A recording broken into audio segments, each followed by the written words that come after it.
여러분, 반갑습니다. 경매 탈탈탈입니다. 정말 시간이 유수와 같다. 정말 빨리빨리 가고 있다. 벌써 10월도 중순을 향해 달려가고 있고요. 이제 2024년도도 10월, 11월, 12월, 이제는 3개월도 채 남지 않았습니다.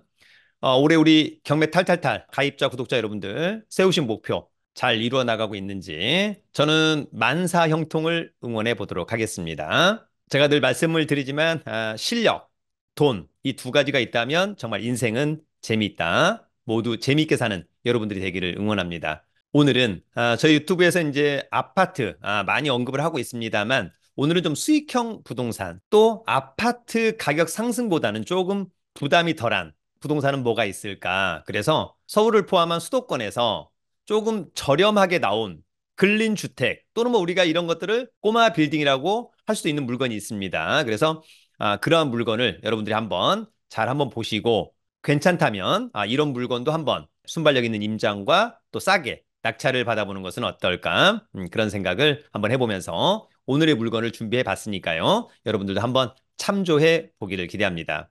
늘 말씀을 드리지만 이론도 중요합니다만 실전이 중요하다. 자, 그러면 준비한 자료 보면서 함께 알아보도록 하겠습니다.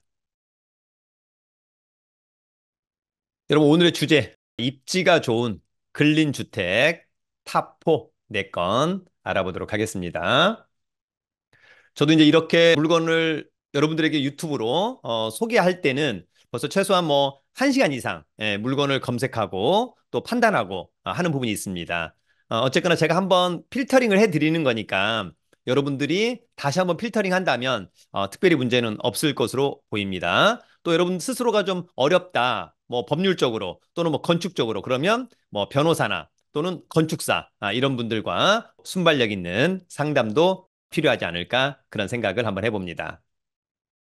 오늘의 물건들은 아마도 선호도가 높은 근린주택이지 않을까. 근린주택이 선호도가 높으려면 어떤 입지에 있어야 되느냐. 자, 대로변.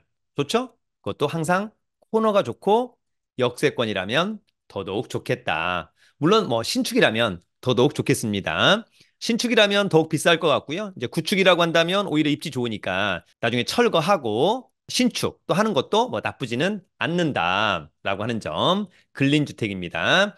근린주택이라고 하는 것은 근린 더하기 주택이 함께 어우러진 건물이라고 이해하시면 좋을 것 같습니다. 자, 우리가 흔히 여러분 근린생활시설. 자, 근린생활시설이란 보통 주택지 또는 그 인근의 입지에서 주민들에게 일상생활에 필요한 재화 및 서비스를 제공하는 시설이다.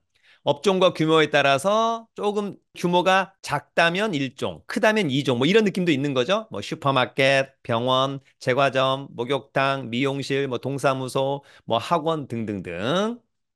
그래서 일종 근린생활시설은 주민생활의 필수 시설입니다. 없어서는 안 되는 것들이죠. 반면에 이제 이종 근린생활시설은 일종보다 큰 규모 시설, 취미생활, 편의생활 관련 시설이라고 이해하시면 좋을 것 같습니다. 여기 언급된 내용들. 그래서 오늘은 수도권 근린주택 탑4 가장 좋은 물건이라고 저는 스스로가 생각합니다. 여러분들도 한번 경매 공부를 제대로 해보시고요. 그러면 지금부터 근린주택 4건 알아보도록 하겠습니다. 자, 먼저 여러분 첫 번째는 안양시로 가봅니다.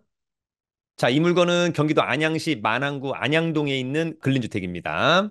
토지 면적이 65.58이니까 괜찮죠, 여러분? 연면적, 제시의 면적. 관심 있다면 10월 22일 날 18억 원인데 한 번 유찰돼서 14억 정도. 일단 이 물건을 가져온 이유는 사거리의 코너에 위치해 있습니다. 그런 점은 상당히 매력적이다.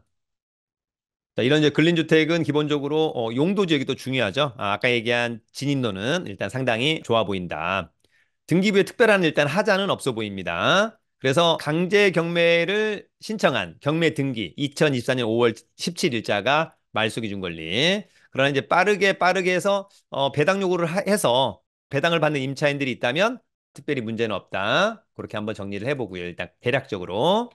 자, 위치는 삼거리의 코너에 있어서 상당히 좋아 보입니다. 일단 명항역에서 또는 위에 이제 안양역에서 갈 수 있는 곳들인데 일단 입지는 상당히 좋은 편이다. 또 배후에 이렇게 아파트가 많이 있는 것도 상당히 좋아 보입니다. 아파트가 또 들어오는 것도 좋아 보인다.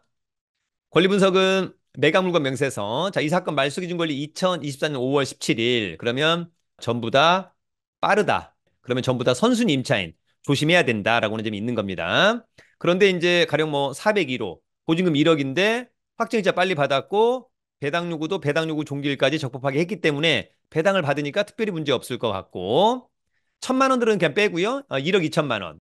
이 사람도 배당 요구를 해서 배당을 받을 수 있을 것처럼 보입니다만 확정일자가 어떨까? 이런 것들을 한번 체크해 봐야 될 것으로 보입니다. 나머지들은 뭐 금액이 작아서 그렇게 크게 고려의 대상은 되지 않는다. 여러분 두 번째는 안산시로 가보도록 하겠습니다.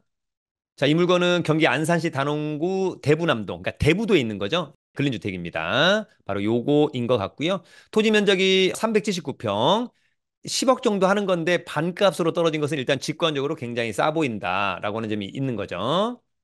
이 사건 말소 기준 권리는 농협자산관리, 낙찰자가 낙찰받고 돈 내면 모두 소멸합니다. 2021년 3월 3일, 요 사람만 선순위가 체크해야 될 것 같고 나머지는 후순위, 특별히 문제는 없어 보인다. 일단 위치가 좋아 보입니다. 이게 이제 대부도인데요. 바닷가 근처에 이제 펜션들 위치. 그래서 현장에 가서 무엇을 할 건가 한번 고민해 보면 좋을 것 같고. 권리 분석은 매각물건 명세서의 이 사건 말소 기준 권리 2021년 3월 3일. 요 사람만 좀 체크하고요. 세 사람은 전부 다 후순위니까 특별히 문제 없다라고 하는 점. 네, 특별히 문제 없습니다. 펜션으로 이용 중에 있는 것 같습니다. 여러분 세 번째는 의정부로 한번 가보도록 하겠습니다. 자, 이 물건은 경기 의정부시 의정부동 근린주택이죠. 토지 면적이 30평, 연면적은 42.73, 11억인데 반값까지 떨어졌습니다. 물건 번호가 3건이 있기 때문에 요거 낙찰받을 때 사건 번호 외에 물건 번호 2번을 반드시 기재를 해야만 한다. 자, 일단 대지 면적은 조금 작습니다. 그래도 일반 상업지역이라 상당히 좋아 보이고요.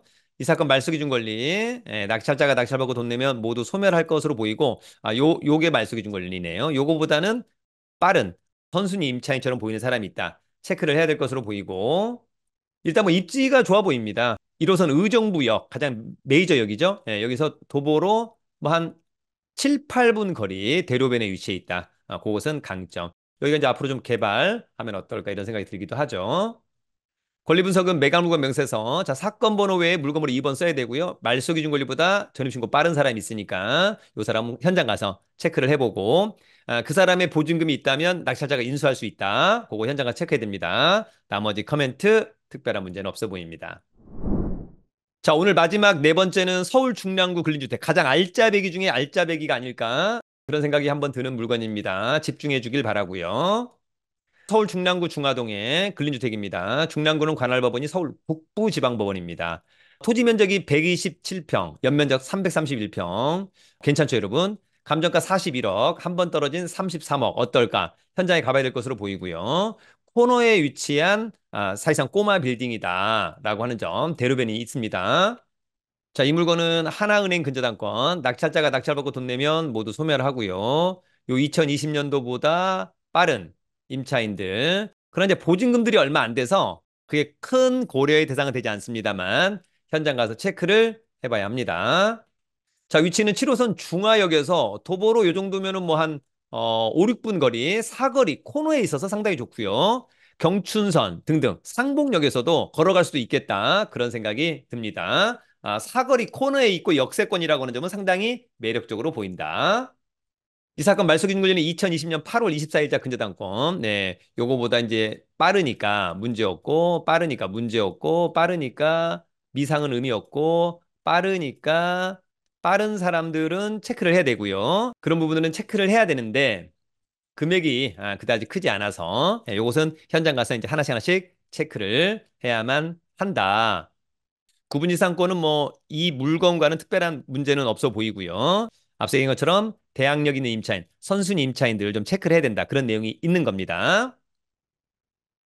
경기도와 서울의 근린주택 4건을 알아봤습니다. 현재 경매가 나온 물건 중에 한 번 또는 2번 유찰된 것 중에 가장 좋아 보이는 저 개인적으로는 가장 좋아 보이는 물건들이다. 네, 누구나가 쉽게 접근할 수 있는 물건들이다. 자, 중요한 것은 뭡니까? 현장 가서 임장을 해봐야 될 것으로 보이고 일단 낙찰받아서 명도는 어떻게 할 거냐? 혹시 리모델링을 어떻게 할 거냐? 아니면 때려 부시고 어떻게 지을 거냐? 또는 개발 계획이 뭐가 있느냐? 이런 것들은 각자가 체크리스트를 가지고 현장 가서 잘 조사를 해와야 될 것으로 보이고요. 또 선순위 임차인이 있다면 얼마냐 이런 내용들은 각자가 또 잘 판단해야만 할 것으로 보입니다. 오늘의 물건들은 일단 입지적으로는 굉장히 나이스하다. 저는 그렇게 생각합니다.